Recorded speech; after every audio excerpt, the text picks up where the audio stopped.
Hey everybody, what's going on?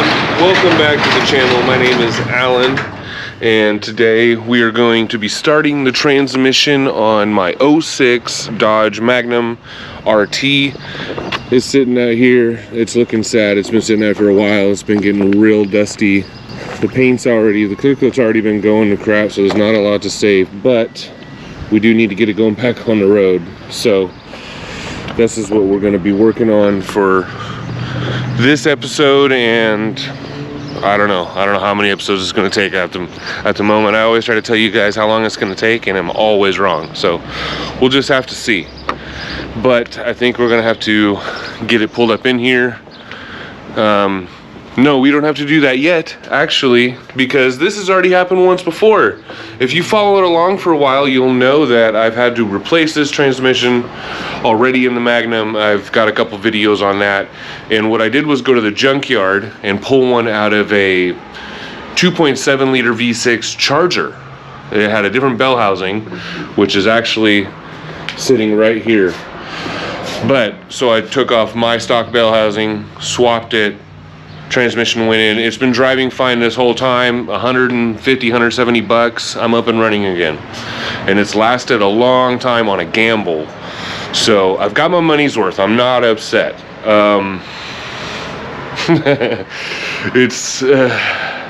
It is what it is, I guess. So I got to get in here and fix it. The funny thing is, the same thing happened to both transmissions.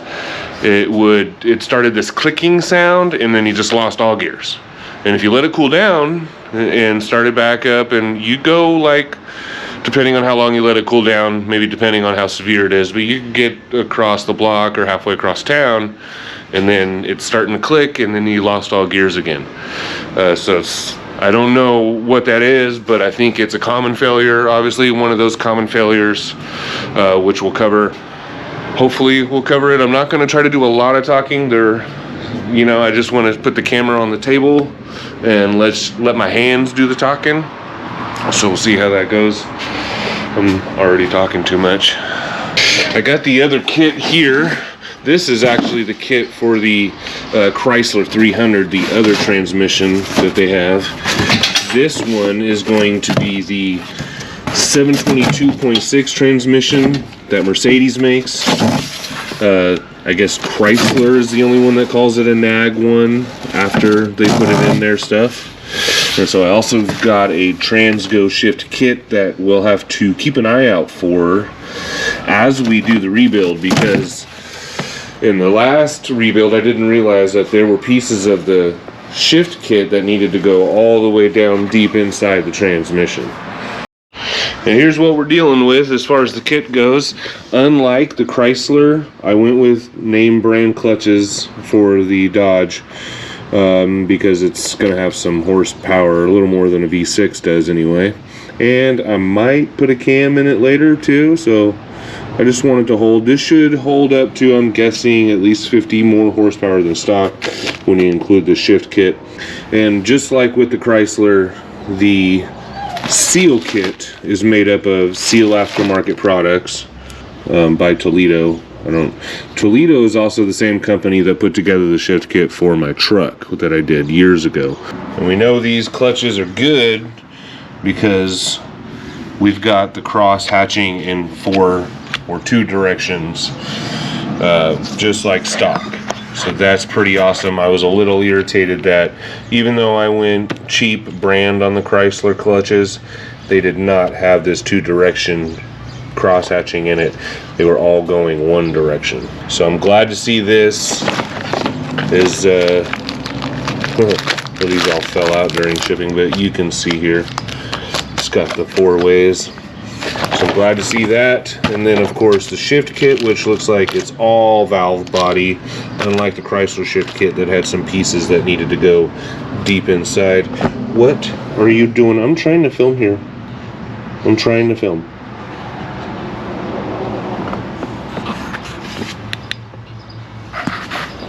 So I guess that's all there is to really talk about the transmission. Stay tuned and I will talk about an update. I'll give you an update on the truck and how the rear air diffuser is coming along. That's pretty exciting. But for now, I guess we just need to dig that guy out. That's the original transmission that came with the car, but it has the 2.7 liter bell housing just kind of slapped on it. So I am going to have to, at some point, pull the car in here and get that transmission out so I can assemble the correct bell housing onto that transmission.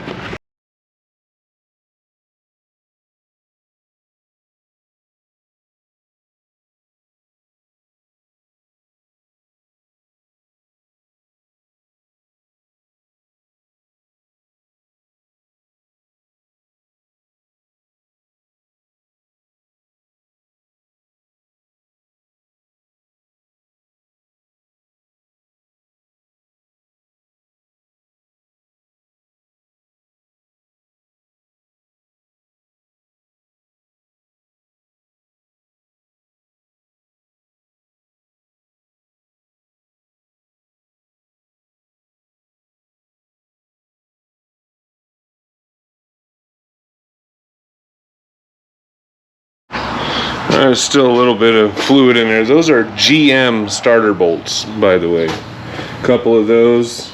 Perfect. Now you take this off and see what's in here.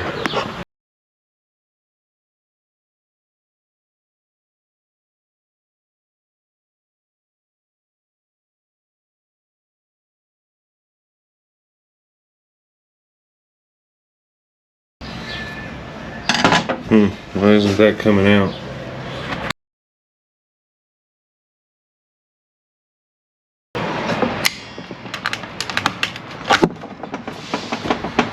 Jesus.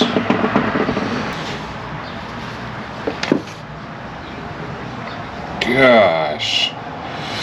That was terrible. So I had to come in here and sand off the head of the bolt just so I could get it out, because this would not unscrew. Now it's unscrewing. Oh my god, that's so annoying. That was just... Why was that just spinning in place? Alright, we'll just set this aside for now, and we'll move on to taking the case apart. Okay, so just to recap so far on the valve body, the conductor plate might be toast. I was trying to take this apart to see if I had done any damage here. I had to drill the head of this screw off to get this out. Once I sanded the head of it off, this slid right off, but for some reason the head of the bolt was like fused to this, wouldn't let it release or something. It's like it wasn't unthreading. I'm not sure what the deal was. It's weird because once I sanded the head off, this came right out and this unthreaded perfectly. So I don't know. Probably don't want to take this off on yours. We've got these rubber pieces here and they're soft, but they're also really brittle at the same time. And they're like little glue points for the pegs to sit down on for this thing to stay stationary, and they're also right in the middle. We're sitting on top of some of these circuits, and I kind of lifted this one up a little bit. I'm going to see if I can reuse the one that's sitting in the Dodge right now. Hopefully that'll be good. If I have to get a new one, if that one doesn't come apart or it looks corroded or whatever, and I feel like I just want to get a new one, I will be going to the dealership. I don't care if it's hundreds of dollars, but I don't want to take any chances with this thing, because this is going to be the good one. This is going to be the one that has horsepower behind it. It's not the Chrysler, which I just felt could get slapped back together with, you know, cheap parts.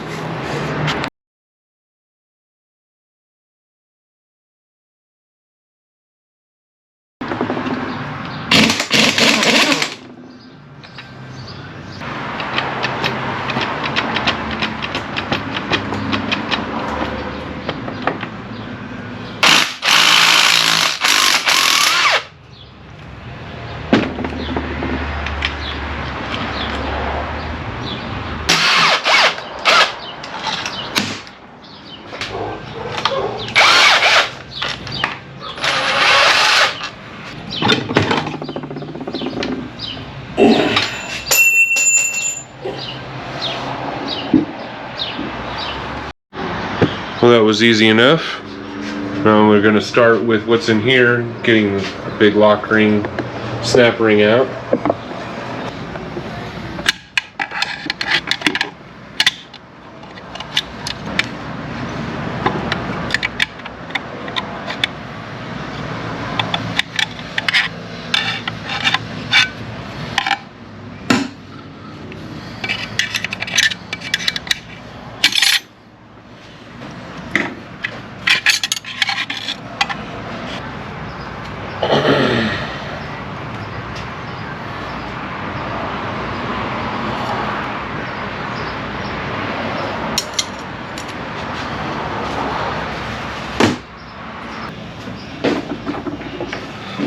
Chili's. Chili's. I haven't been to Chili's in Baby back ribs. forever. I don't even remember the last time I went to Chili's. Never.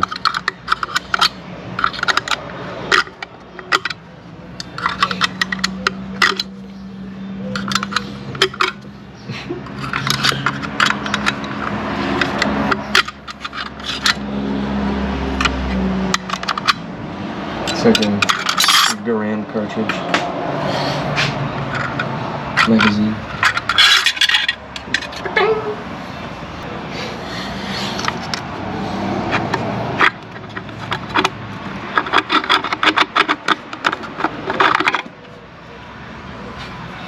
And then there's a spring, Bellevue spring down in there. Mont Bellevue?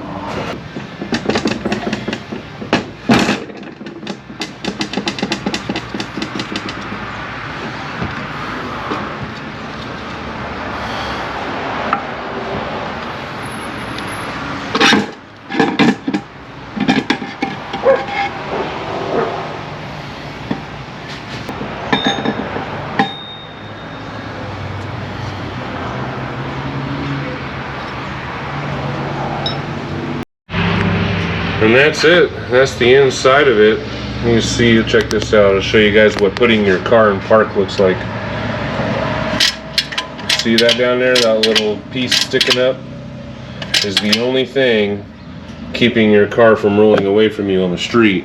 That piece sticks up and falls into one of these holes as your car starts to roll when you let off the brake. You're wondering why it rolls. It's because it's falling into one of these teeth. And yeah, this is thick, but all this stuff in here, the linkage isn't all that thick, and the casing, it's just not a good idea to put your whole vehicle weight on this stuff. That's why you always should be using your parking brake or your e-brake. Alright, so we're still working on what was inside the casing. You got this hub assembly and then the two clutch packs that were sitting on top of it. And you can see here it says Mercedes-Benz. What? The stamp and everything. So something to note is that with these two bolt holes down, these are the two T45s that came out of the valve body area. This breather hole needs to be facing upward on this piston right here. So I'm just going to take this little setup over to the press and get in here and pull this snap ring out. Got to allow this Bellevue spring to come up and the piston to come out. Alright, so that was a lot more difficult than it should have been, but it's out. I'll put that there. This spring here. And then this piston. Oh, Jesus. It's supposed to just plop out. Oh, that happens with my bread maker.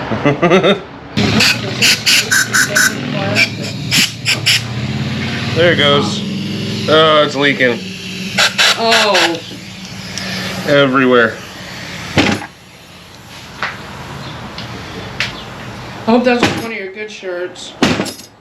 You want me to hold it and then you can... It's still just stuck in there. I need more power.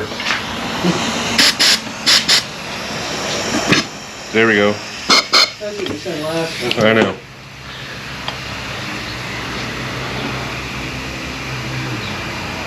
Come on, you little...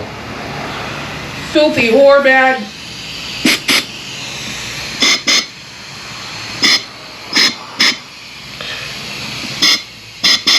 Yeah. It broke loose from his seal, but it won't come out.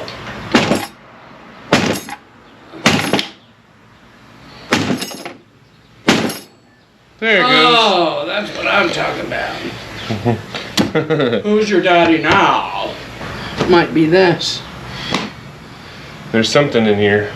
There's still a lot of parts. It looks like a transformer kind of thing. Right? Pop! Okay, so this piston that came out of here actually split open another time. Piston inside of a piston. There are two more O-rings in here. That is the B2 piston setup here. And see, this is what I don't get. The kit I got for the Chrysler was also full of Seal Aftermarket products, but they didn't have pictures on the bags telling you what it was. I don't know, guess whatever. So anyways, those are all the O-rings for this setup. There's one here, there's two here, and there's two inside of this thing. And this thing is going to pop open yet again. If I can.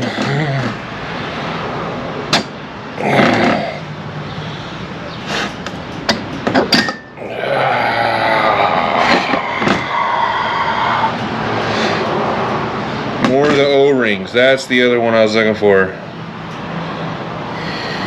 So yeah, this is the B2. That is now the B2 piston, all torn apart finally. We're just gonna clean up all this residual bad oil fluid. Ooh, wipe out some grime. We'll replace the seals, this kit right here. And now I believe the amount of items I have actually match the amount here. So I think we're in good shape. Let's get on it.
Real cute, Kevin. Okay, so the camera will shut off automatically.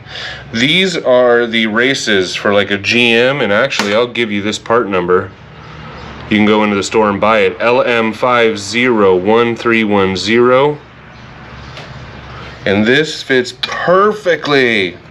The larger side, like a spindle type hub. This is the race. Fits perfectly over this hub to push that O-ring. You can get the snap ring and this retainer in place and just push it down with your hands. I set this on top of it. This is like part of a ball joint kit. But just push down and you'll hear it snap in place. And then take your screwdriver and just, you can push it into the groove the rest of the way. Well, that's what I had to do anyway. But yeah, no press needed to get it back together. And now this drum, along with, we put these new clutches and steels in over here that came out of the casing there. We can put that along with those new ones of those back in there, and we can be done with that, get it off the table, and we can start on the stack. So I'm just going to use this TransGel again. This is specific for transmission assembly. The stuff will dissolve after initial startup. And I'm just going to put some on this washer-like bearing here, for the parking pole as I put it back together.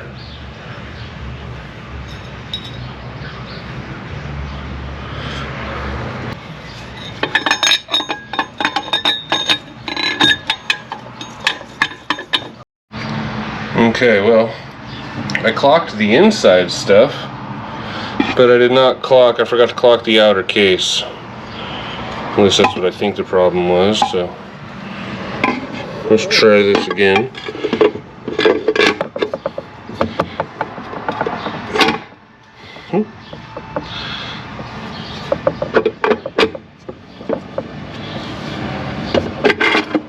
There we go. Woo. Off by a tiny bit. How much? There we go. So yeah, you want that drain window facing pretty much straight down.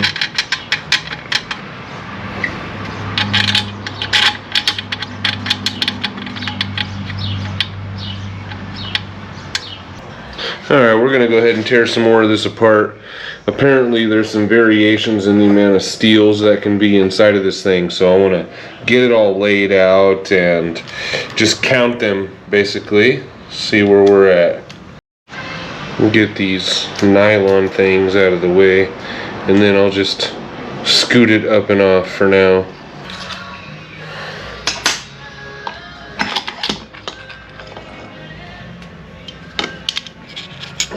Some bearings and spacers here so don't mix these guys up.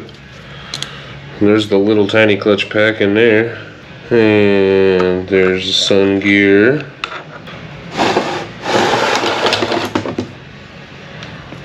and there's this thing. Okay, so we'll replace some more of these seals so it doesn't come off, and then it's just this little clutch pack, which I don't think needs any steels, because I think the clutches that come with them are half friction and then half steel on the other side. So we'll tear into that and see what that looks like. There we go.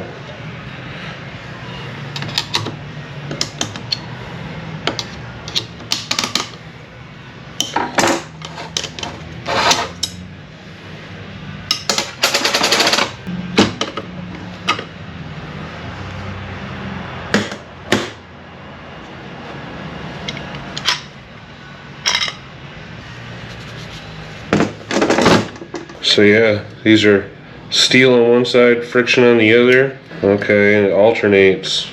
Inside one, outside one, inside one, outside. So we'll set those like that. We'll get that clutch pack, we'll get it put in here, get that all put back together with some new seals on that shaft. Alright, so to get this spring or this clip out, we got to press down this Bellevue spring, and I just happen to have this. This is an adapter that goes in a ball joint press kit from Harbor Freight. The inner diameter on this is about 3 3/4. So, and that's pretty tight. So if you find something about 3 3/4, just like this, you should be alright. I'm gonna go put this in the press, finger out that snap ring. Well, that was relatively simple, actually. That was the perfect size, and this is the one with the L shape. So this actually, the L went downward, it just looked flat from the top. And there's that spring. in that thing, and there is a seal right there. So we can replace this guy, hopefully. Okay, so this is going to be the K3 sun gear, K3 drum and sun gear over here. The big guy is going to go right here, and these other two, I imagine, are going to be the ones that go right inside of here. But I do need to take this apart to replace that Sprag gear inside. This is the Sprag. This will only allow it to spin in one direction.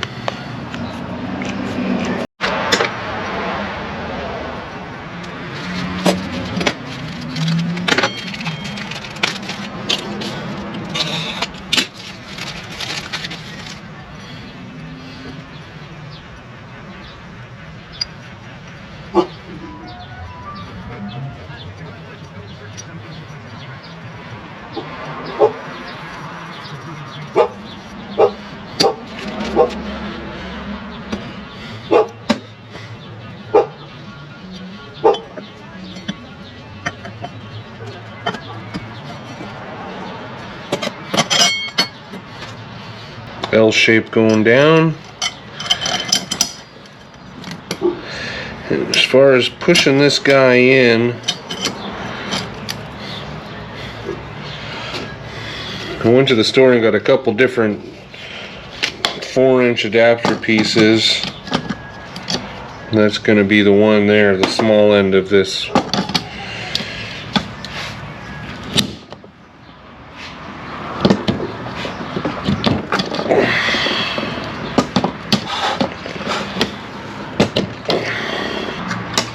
Part of it's in. There we go. All of it's in. Beautiful. Now we can throw this clutch pack back in there.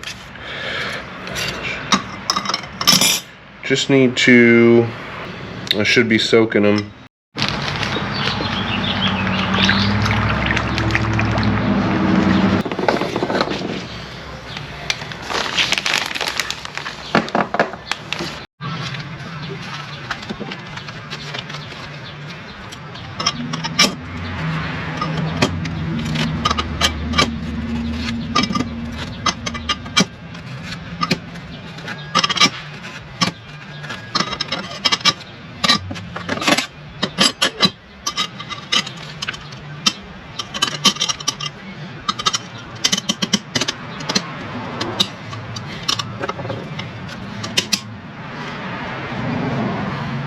So there's two clips in here. One is in there that I can't get to, and there's one on the outside here that I can.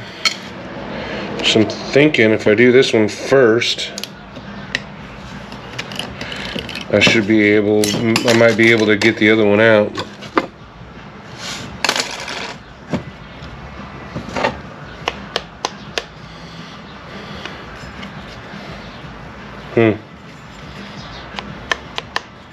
I'm not even sure that I want to replace it because I know it works. Feels really good.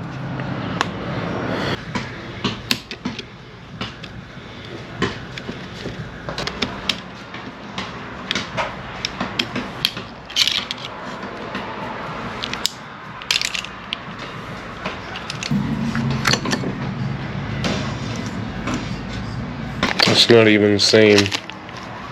This isn't the Sprag gear that goes there. Well, hope I can find the right one. Well, now we can get these O-rings out.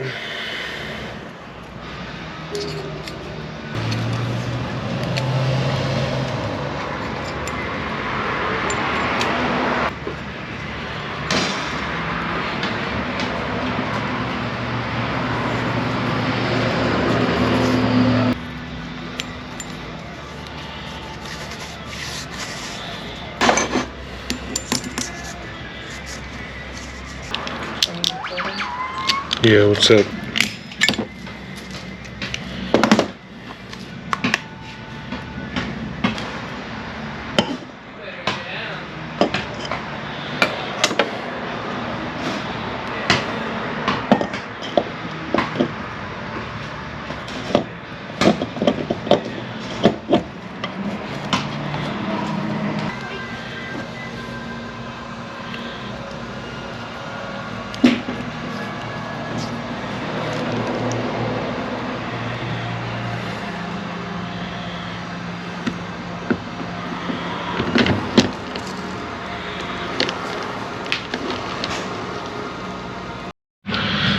Now we got 5 of the old Teflons off of the shaft here. We'll put 5 new ones on. With the right ones.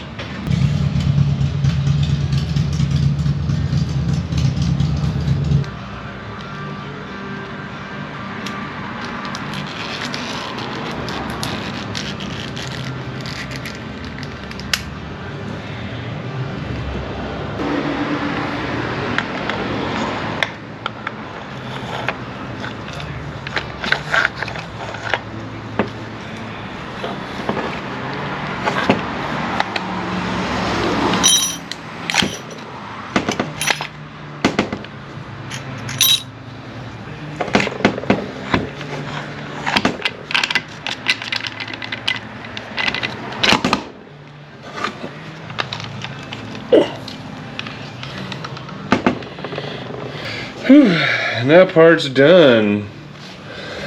Now I just got the rest of that stack.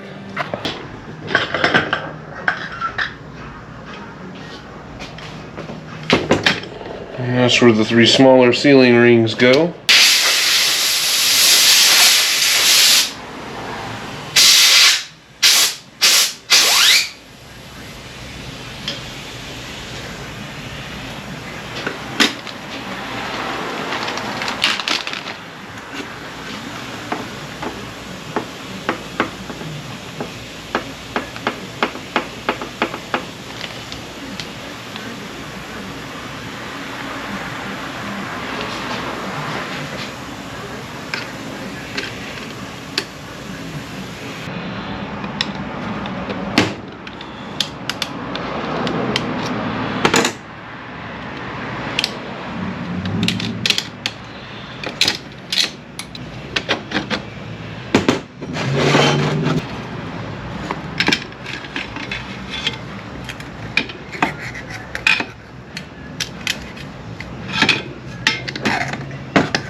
Okay, so it looks like I've got to press in this piston to get the clip that's underneath that machine surface.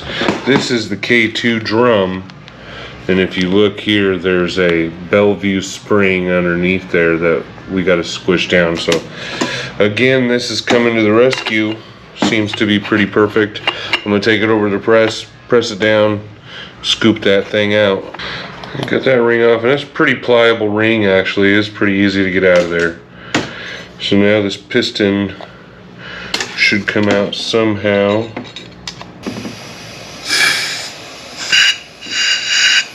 Very carefully. You have to plug one hole with your hand and then put air on the other side, and then we can replace this big guy now. And there's one on the inside too. So it looks like there's a plastic ring behind the bearing.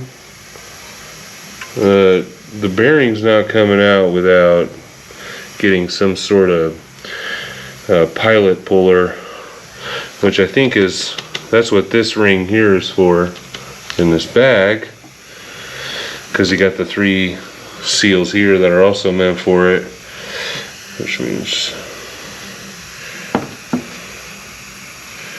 but I haven't found where these go yet, the 2 black ones, because those are nylon seals, those aren't O-rings.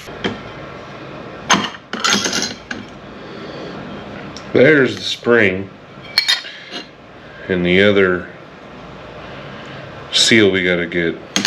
2 seals, 2 big ones and a little one are right here.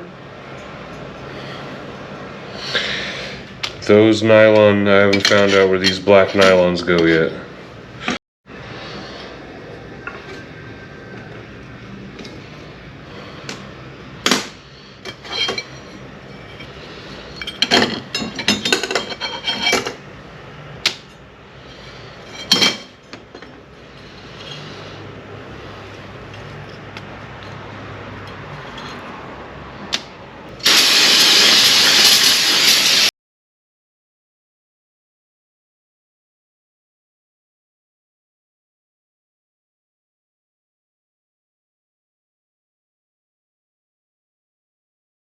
tear everything apart and lay it all out and get it super confused, but I need to get into these last two clutch packs and find out how many steels there are for sure.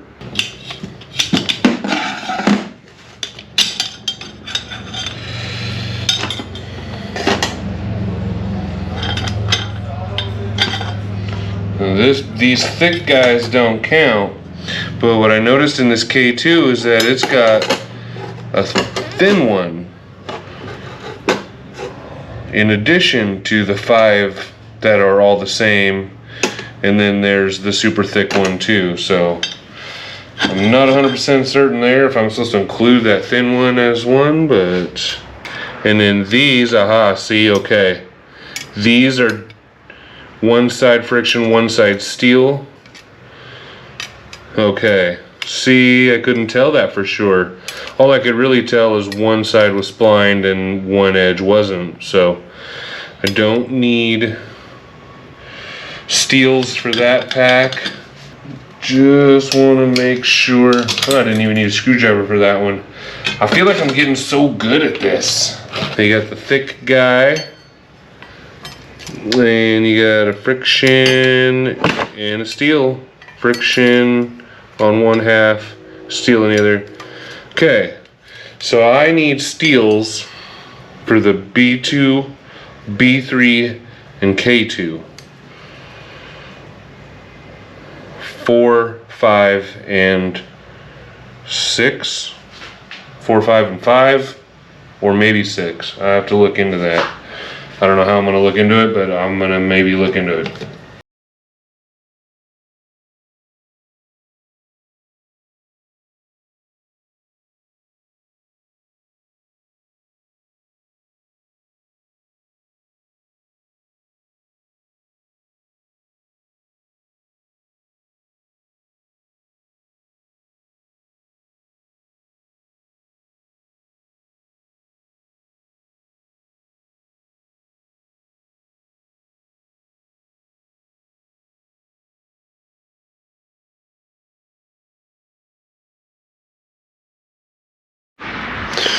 Well, we are just about done here, guys. I appreciate you hanging in this long.